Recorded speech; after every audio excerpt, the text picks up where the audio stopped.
Olá, sou a Ana Cristina e vamos ao capítulo 5, ouvindo instruções, do livro Os Mensageiros, do autor Francisco Cândido Xavier, editora FEB. No grande salão, Aniceto esperava-nos acolhedor. Fileiras enormes de assistentes enchiam o espaço vastíssimo. Homens e mulheres, aparentando idades diversas, permaneciam recolhidos, a demonstrar, porém, expectativa e interesse. Hoje, explicou o nosso orientador, dirigindo-se a Vicente de maneira particular, teremos a palavra de Telésforo, antigo lidador da comunicação, que pediu a presença de todos os aprendizes do trabalho de intercâmbio entre nós e os irmãos encarnados. Sentamo-nos confortavelmente, aguardando por nossa vez. Daí a minutos, Telésforo penetrava no recinto, sob harmoniosas vibrações de simpatia geral. Aniceto e outros instrutores instalaram-se ao lado dele, em torno da mesa nobre, onde se localizava a direção da Assembleia. Após saudar a assistência numerosíssima, formulando votos de paz, incentivando-nos aos testemunhos redentores, Telésforo atingiu o assunto principal que o levara até ali. Agora, disse com autoridade e sem afetação, conversaremos sobre as necessidades da representação de nossa colônia nos trabalhos terrestres. Aqui se encontram companheiros fracassados nas intenções mais nobres e irmãos outros desejosos de colaborar nas tarefas que condizem com as nossas responsabilidades atuais. Referimo-nos às laboriosas atividades da comunicação no plano carnal. Vemos nesta reunião grande parte dos cooperadores de nosso lar, que faliram nas missões da mediunidade e da doutrinação, bem como outros muitos colegas que se preparam para provas dessa natureza nos círculos da crosta. Nossa repartição vem promovendo grande movimento de auxílio a irmãos encarnados e desencarnados, que se revelam incapazes de qualquer ação, além da superfície terrestre.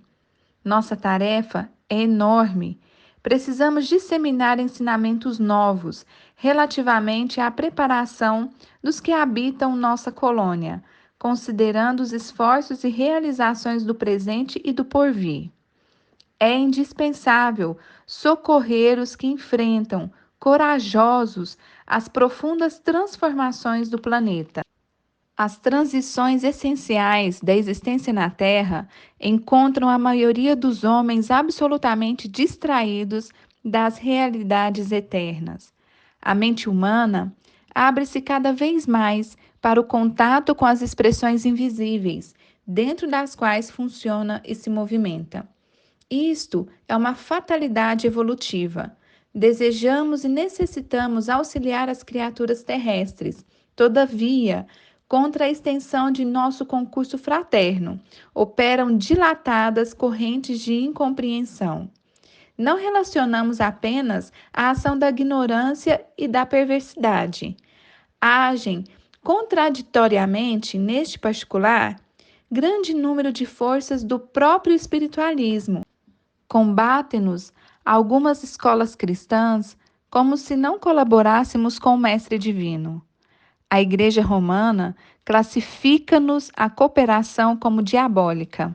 A Reforma Luterana e seus matizes variados persegue-nos a colaboração amistosa.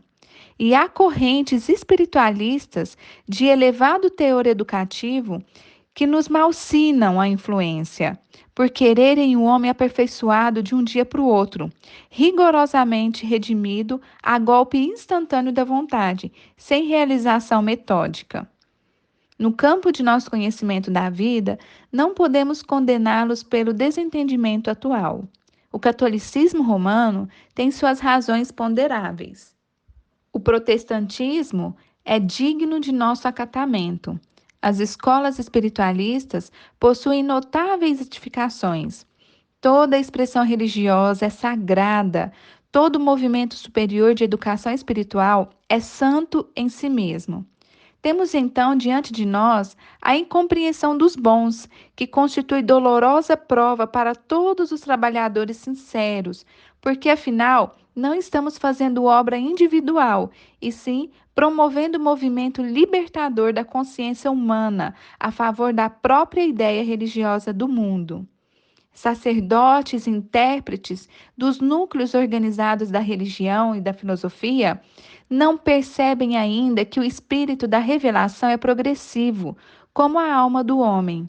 As concepções religiosas se elevam com a mente da criatura. Muitas igrejas não compreendem, por enquanto, que não devemos espalhar a crença nos tormentos eternos para os desventurados, e sim a certeza de que há homens infernais criando infernos para si mesmos. Não podemos, porém, perder tempo no exame da teimosia alheia. Temos serviços complexos e dilatados. E como dizíamos, a humanidade terrena aproxima-se dia a dia da esfera de vibrações dos invisíveis de condição inferior, que a rodeia em todos os sentidos. Mas, segundo reconhecemos, esmagadora percentagem de habitantes da Terra não se preparou para os atuais acontecimentos evolutivos. E os mais angustiosos conflitos se verificam no sendal humano. A ciência progride vertiginosamente no planeta, e, no entanto, à medida que se suprimem sofrimentos do corpo, multiplicam-se aflições da alma. Os jornais do mundo estão cheios de notícias maravilhosas quanto ao progresso material. Segredos sublimes da natureza são surpreendidos nos domínios do mar, da terra e do ar. Mas as estatísticas dos crimes humanos é espantosa. Os assassínios da guerra apresentam requintes de perversidade muito além dos que foram conhecidos em épocas anteriores.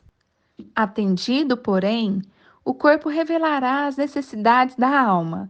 E vemos agora a criatura terrestre assoberbada de problemas graves, não só pelas deficiências de si própria, senão também pela espontânea aproximação psíquica com a esfera vibratória de milhões de desencarnados, que se agarram à crosta planetária, sequiosos de renovar a existência que menosprezaram, sem maior consideração, aos desígnios do Eterno. A rigor, também, nós compreendemos que os serviços da comunicação no mundo deveriam realizar-se apenas no plano da inspiração divina para os círculos terrenos, do superior para o inferior. Mas como agir diante de milhões de enfermos e criminosos nas zonas visíveis e invisíveis da experiência humana?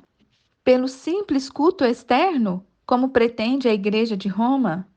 Pelo ato de fé, exclusivamente, como espera a reforma protestante? Pela mera afirmação da vontade, conforme pontificam certas escolas espiritualistas? Não podemos, no entanto, circunscrever apreciações na visão unilateral do problema. Concordamos que a reverência ao Pai, a fé e a vontade são expressões básicas da realização divina no homem, mas não podemos esquecer que o trabalho é necessidade fundamental de cada espírito. Que outros irmãos nossos perseverem tão somente nas especulações teológicas. Encaremos, porém, os serviços do Senhor como se faz indispensável. A humanidade terrena atualmente é como um grande organismo coletivo, cujas células, que são as personalidades humanas, se envolvem no desequilíbrio entre si, em processo mundial de reajustamento e redenção. Quantos cooperam conosco veem a extensão dos cipoais em que se debate a mente humana. Criminosos agarram-se a criminosos, doentes associam-se a doentes. Precisamos oferecer no mundo os instrumentos adequados às retificações espirituais, habilitando nossos irmãos encarnados ao maior entendimento do Espírito do Cristo. Para consegui-lo, todavia, necessitamos de colaboradores fiéis, que não cogitem de condições, compensações e discussões, mas que se interessam pela sublimidade do sacrifício e de renunciação com o Senhor.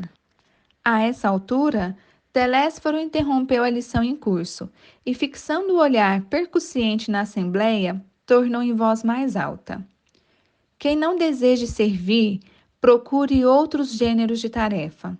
A comunicação não comporta perda de tempo nem experimentação doentia, sem grave prejuízo aos cooperadores incautos. Noutros ministérios, a designação de trabalhadores define com precisão todos os que colaboram com o Divino Mestre. Aqui, porém, acima de trabalhadores, precisamos de servidores que atendam de boa vontade. Nesse instante, em vista de outra longa pausa, identifiquei a forte impressão dos ouvintes, que se entreolhavam com inexprimível espanto.